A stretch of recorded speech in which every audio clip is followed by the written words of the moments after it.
Hello everyone, আজ Sunday, ছুটির দিন। সকাল সকাল বাড়িতে রান্নাবান্না শুরু হয়ে গেছে। বাড়িতে আজকে দুপুরবেলাতে বন্ধুরা আসবে। আজকে আর সানডে স্পেশাল ব্রেকফাস্ট বানানোর খুব একটা সময় নেই, তাই ভাবলাম সকাল সকাল ঝটপট করে বিস্কিট বানিয়ে নিই। এটা একটা রেডিমেড মিক্স, তার মধ্যে একটু চিজ আর একটু জল অ্যাড করে মিক্স করে নিয়ে তারপরে ওভেনে বেক করতে দিলে পরেই বিস্কিট রেডি হয়ে যায়। অনেকটা সকালেই ঘুম থেকে উঠেছি। মাছ মাংস সব কালকে রাত্রেবেলাতেই ম্যারিনেট করে রেখে দিয়েছিলাম। সকালবেলা ঘুম থেকে উঠে বের করে নিয়েছি, এখন রান্নাবান্না স্টার্ট করে দিয়েছি। আর সবার আগে বানিয়ে নিচ্ছি পোলাওটা।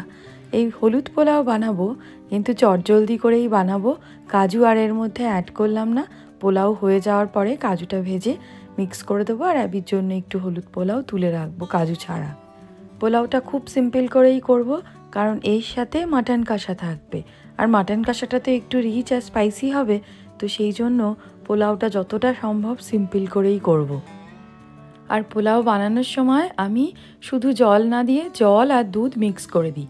1 কাপ চালের পোলাও বানাচ্ছি, এর মধ্যে আমি 1 কাপ দুধ আর 1 কাপ জল একটু ভালো করে ফুটিয়ে নিয়ে তার মধ্যে একটুখানি ঘি মিক্স করে তারপরে অ্যাড করে দিলাম। মাটনটাও সেদ্ধ বসিয়ে দিয়েছি।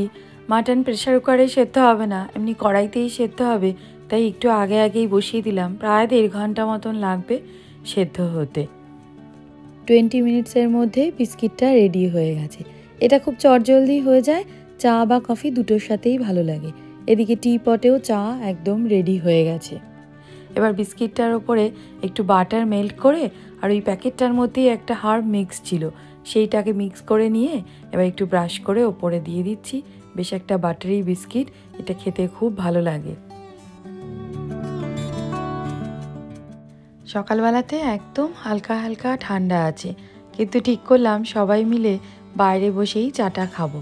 এই জাপানিজ টি সেটটা এক বন্ধু গিফট করেছে, আর তারপর থেকেই না ভাবছি যে একদিন বাইরে একটু সাজিয়ে গুছিয়ে বসে আরাম করে একটুখানি চা খাবো। কিন্তু সামারটা তো খুবই কম সময়ের জন্য, আর এদিক ওদিক ঘুরতে চলে যাই, আর ছুটির দিন ছাড়া সম্ভবও নয়। ছুটির দিনগুলোতে যেই ঘুরতে চলে যাই আর হয় না। আজকে দেখলাম বাইরে একটু ওয়েদারটা ভালো আছে, ভাবলাম তাহলে বাইরে একটু চা খেতে খেতে সবাই মিলে গল্প করি, একটা ছোট্ট করে টি পার্টি হয়ে যাক।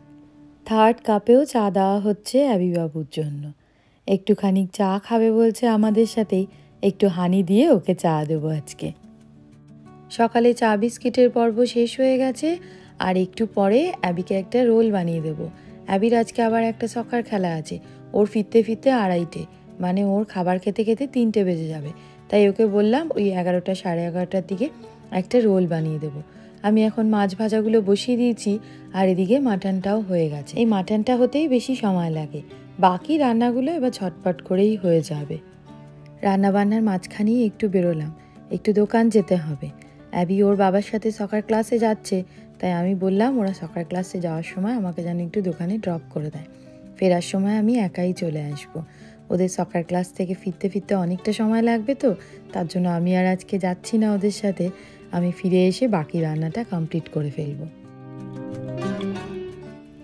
ওরা আমার জন্য শপের সামনে ওয়েট করলো, বললো যাও গিয়ে তাড়াতাড়ি কেনাকাটা করে এসো। ফেরার সময় মানে ওরা যখন সকার ক্লাসে যাবে তখন আমাদের গলির সামনে আমাকে নামিয়ে দিয়ে যাবে।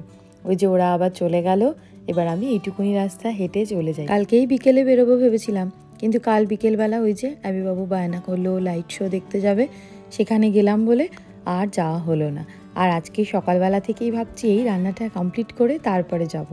রান্না এখনও কমপ্লিট হয়নি। ফিরে এসেই বাকি রান্নাগুলো কমপ্লিট করে ফেললাম। নারকেল নাড়ু বানিয়েছি। আজকে যে বন্ধু আসছে তাকে একটু বেবি শাওয়ার দিচ্ছি। ও নাড়ু খেতে খুব পছন্দ করে। ওর যখন ফার্স্ট বেবি হয়েছিল তখনও না নারকেল নাড়ু বানিয়েছিলাম, আর সেটার কথাও এখনও বলে। তো সেজন্য আজকে এবারও একটুখানি নারকেল নাড়ু বানালাম। আর একটু পাটিসাপটাও বানাচ্ছি সুজি আর ময়দা দিয়ে। আর ক্ষীরের পাটিসাপটাই বানাচ্ছি। ক্ষীরটা আমি আগেই বানিয়ে রেখেছি, এই লাস্ট 3-4 দিন ধরে দুধটাকে একদম জাল দিয়ে দিয়ে ক্ষীর বানিয়ে নিয়েছি। একদম যখন ঘন হয়ে গেছে তার মধ্যে একটুখানি মিল্ক পাউডার অ্যাড করেছি, আর অল্প একটু চিনি দিয়েছি। এটা প্রথম পাটিসাপটা, তো এটা মনে হচ্ছে না খুব একটা ভালো হবে। পাটিসাপটা সবসময় দেখেছি ওই প্রথম 1-2 পাটিসাপটা একটু কেমন হয়, তারপর থেকে মোটামুটি ঠিক হতে থাকে। এটা 4 নম্বর পাটিসাপটা। ফাইনালি মনে হচ্ছে এটা ঠিকঠাক হয়েছে। রান্নাবান্না সব কমপ্লিট হয়ে গেছে। আজকে কাঁসা থালাও বের করেছি, এটাতেই খাবার সার্ভ করব। অ্যাবি চলে এসেছে, বন্ধুরাও চলে এসেছে। এবার আমি খাবার দাবার সব রেডি করে ফেলেছি। আজকে মেনুতে আছে সাদা ভাত, পোলাও, পোস্তর বড়া, আলু ভাজা, বেগুনি, ফুলকপি আর কুমড়ো ভাজা, 5 রকম ভাজা, ডাল, মাছের কালিয়া, মাটন কষা, আমের চাটনি, পাটিসাপটা আর নাড়ু। উডবি মম ড্যাড দুজনের জন্যই কাঁসার থালায় খাবার রেডি করেছি। আর লাস্ট মোমেন্টে ভুলেই যাচ্ছিলাম আর একটা আইটেম বানিয়েছিলাম, মাছের চপ। সেটা একদমই ভুলে গেছি খাবার সময়, লাস্ট মিনিটে ভাগ্যিস মনে পড়েছে। এই গোল শেপের চপটা এটা হচ্ছে ছোটদের জন্য, যারা বাচ্চা তাদেরকে লঙ্কা ছাড়া শেপটা আলাদা করে রেখেছি যাতে চেনা যায়। বন্ধুরা চলে গেছে, এখন আমরা একটু ঘুরতে বেরিয়েছি, হাঁটতে বেরিয়েছি। দুপুরে এত খাওয়া দাওয়া হয়েছে, অ্যাবিও বললো একটু বেরোবে, তো এসছি। অ্যাবির বেরোনো মানে হচ্ছে ওর স্কুলের প্লেগ্রাউন্ডে যাওয়ার। এখানে আমাদের একটা পার্ক আছে আর বাড়ির পাশেই। এখানে হচ্ছে 2-3টে স্ট্রিট পরে পরে এরকম একটা ছোট্ট করে বাচ্চাদের খেলার জায়গা থাকে, তো সেইগুলোতেই বাচ্চারা খেলে। আর তাছাড়া তো বড় পার্ক আছেই। তো এখন যখনই অ্যাবি এরকম বেরোয় তখন একটু ওইখানে গিয়ে এরকম একটু ওই গাছে চড়ার মতন করে চড়ে তারপরে চলে আসি। এখন খুব তাড়াতাড়ি অন্ধকার হয়ে যায়। হাঁটতে বেরিয়েছি ঠিকই, কিন্তু বেশিক্ষণ হাঁটা যাবে না। আমি তো আবার বলছে ছাতা নিয়ে বেরোবো নাকি, বৃষ্টি হবে মনে হচ্ছে, মেঘ করেছে। কি বাবু, কোথায় যাবে ঘুরতে? রোজ স্কুলে আসে, তারপরেও স্কুল যেই এইখানটা এসে পৌঁছয় অমনি একটা দৌড়ে স্কুলের এই আপহিল জায়গাটাতে উঠবে। কি যে আনন্দ পায়। আজকে সানডে, তাও স্কুলে আসতেই হবে। কি করে স্কুলে, কি কি দুষ্টুমি করে সেগুলো সব দেখাচ্ছে। ওই যে পড়ে যাবি, বলছে আমি তো এর উপরে উঠে দাঁড়িয়ে হাঁটি। সেটা আবার কি করে? অমিত বলছে এগুলো রেখেছে জিমন্যাস্টিক করার জন্য, এক্সারসাইজ করার জন্য, কিন্তু দুষ্টুমি করে যাচ্ছে। হয়ে গেছে খেলাধুলা, বাড়ি ফিরছি। সন্ধে হয়ে গেছে, 7:30টার সময় এখন এরকম অন্ধকার হয়ে যাচ্ছে। আমি তো অনেক বন্ধু টন্ধু পেয়েছে, কিন্তু দেখে মনেই হচ্ছিল। ওই আবার ডাকছে তোকে,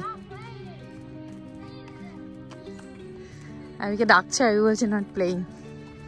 এখানে আবার কি আমাদের যেমন কি আমাদের যেমন কি স্কুল কলেজে তো আমরা সিনিয়রদের দাদা দিদি এরকম ডাকতাম। এবার আমি কেউ ডাকছে এরকম অনেকে অর্ণেশ অর্ণেশ, তো আমার দেখে মনেই হচ্ছে অনেক ছোট বাচ্চা। আমি বললাম সেম ক্লাসে পড়ে, বলছে না ছোট। তারপরে আমার মনে পড়লো ব্যাপারটা যে না, এখানে তো ওই দাদা দিদি কনসেপ্টটা নেই, এখানে সবাই সবাইকে নাম ধরে ডাকে। এদের হাই স্কুল থেকে যেসব আসে আর কি স্টুডেন্টরা অ্যাবিদের ক্লাস করাতে, তাদেরকেও তো অ্যাবিরা নাম ধরেই ডাকে। আর আমাদের সময় আমরা ভাবতেই পারতাম না যদি কাউকে সিনিয়রদের নাম ধরে ডাকা মানে, এটা মানে আমরা কল্পনাতেই আনতে পারতাম না। আজকে অ্যাবি ওর এই ছোটোবেলার খেলনা সব ওই 3-4 বছরে যেগুলো খেলতো সেগুলো সব নিয়ে বসেছিল। বাড়িতে তো যারা এসেছিল বন্ধু, ওদেরও তো ছোট বাচ্চা আছে, তাই অ্যাবি ওর সাথে বেশ কিছুক্ষণ এই পুরনো খেলনা দিয়ে খেললো। এই যে কাঠের আইসক্রিম স্কুপ, এটা 3টে ফ্লেভার ছিল, স্ট্রবেরি, চকলেট আর মনে হয় ভ্যানিলা। সারা দিন অ্যাবি আমাদের কাছে মনে হয় 50 বার নিয়ে আসতো, কোন ফ্লেভারের আইসক্রিম খাবে তুমি, আর সারা দিন আমাদেরকে আইসক্রিম খাওয়াচ্ছে। ছোটোবেলার কথাগুলো মনে পড়লে এত মজা লাগে না। ওরা যেই চলে গেল, অ্যাবি আবার তারপরেও বসে বেশ কিছুক্ষণ খেললো এইসব দিয়ে। কাজকর্ম মোটামুটি আজকের মতো সবই শেষ। বাসনপত্র সব ডিশওয়াশারে দিয়ে চালিয়ে দিলাম, আর এই বাসনগুলোকে একটুখানি টিস্যু পেপার দিয়ে ড্রাই করে রাখছি। এর মধ্যে তো আবার জল জমে থাকলে পরে দাগ হয়ে যায় বাসনগুলোতে। আজকে বন্ধু আমাদের জন্য নিয়ে এসেছে লঙ্কা, ওদের বাড়ির গাছের হয়েছে। এই সামার টাইমটাতে সবাই একটু বাড়ির ব্যাকইয়ার্ডে গার্ডেনিং করে। ওদের বাড়িতে বললো এবছর প্রচুর এই লঙ্কাগুলো হয়েছে। এগুলো দিয়ে ওই ডালের সাথে ভাজা বানিয়ে খেতেও ভালো লাগে, আর যদি পারি তাহলে একটু আচার বানিয়ে নেব। হয়ে গেল আমাদের সানডে ওভার, সব কাজকর্ম হয়ে গেছে। একটু এরকম করে হাসি দিল। ওর তো মানডে হলে ভালোই লাগে, স্কুল শুরু হয়ে যাবে, আবার বন্ধুদের সাথে দেখা হবে, তাই না? আবার মানডে থেকে নতুন সপ্তাহ শুরু, নতুন সপ্তাহ শুরু না, নতুন ব্যস্ত সপ্তাহ শুরু। এই সামনের 1-2 সপ্তাহ ভীষণ ব্যস্ততা থাকবে। তো আজকের মতো ব্লগটা এখানেই শেষ করছি। যদি ভালো লেগে থাকে তাহলে অবশ্যই লাইক, শেয়ার, সাবস্ক্রাইব আর কমেন্ট করো। টাটা।